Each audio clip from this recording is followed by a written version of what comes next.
আজ বলবো বোধন নিয়ে। বোধন বুঝতে গেলে প্রথমে আমাদের দেখতে হবে যে আমাদের যে 6 মাস দেবতাদের সেটা একদিন, আবার আরেক 6 মাস সেটা দেবতাদের আর একটা মানে রাত, অর্থাৎ দেবতাদের একদিন এক রাতেতেই আমাদের সারা বছর চলে। তো এইবার মাঘ থেকে যে আষাঢ় মাস পর্যন্ত এই 6 মাসটাকে বলা হয় উত্তরায়ণ। এই সময় দেবতারা জাগ্রত থাকেন। আর শ্রাবণ মাস থেকে পৌষ মাস পর্যন্ত এই 6 মাস হলো দক্ষিণায়ন। এই সময় দেবতারা থাকেন নিদ্রিত। তা শ্রাবণ ভাদ্র আশ্বিন, তাই আশ্বিনে রামচন্দ্র যখন মানে দেবীকে আবাহন করতে চাইলেন, তো ওই তিনি পূজা করতে চাইলেন, তখন তো তিনি ঘুমন্ত, তাকে কি করে পুজো করবেন? তো সেই জন্যে কি হলো, বোধন করতে হলো, মানে আবাহন করতে হলো।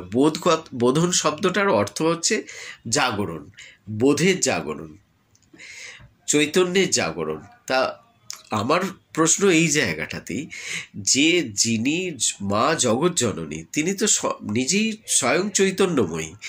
চৈতন্য কি করে নিদ্রিত থাকবেন? তাই কি থাকে?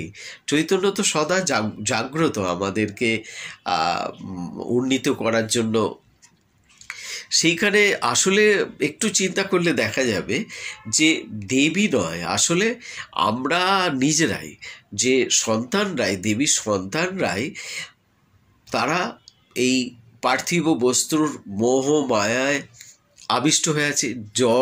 জড়াবিষ্ট যেটা বলা হয়, জড় বস্তুর থেকে তার মোহমায় তারা আচ্ছন্ন। তাই তাদের মনে হয় যে আমি ঘুমিয়ে আছি, মানে তাদের চৈতন্য নিদ্রিত। সেই জন্য মনে হয় তাহলে মাও নিদ্রিত, কারণ তিনি তো চৈতন্যময়।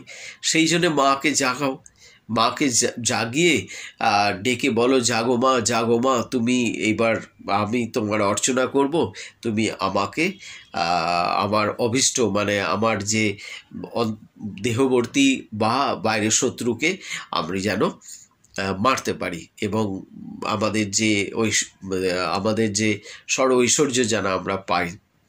তাহলে ব্যাপারটা হলো যে বোধন জাগরণ, আমাদের চৈতন্যের জাগরণ, সেটা আমাদের। তা সেইটাই কামনা করি যে এই বোধের জাগরণ, আমাদের এই যে ঘুমিয়ে থাকা, সেইটা ঘুচে যাক এই ষষ্ঠীর, আশ্বিনের শুক্লা ষষ্ঠীতে।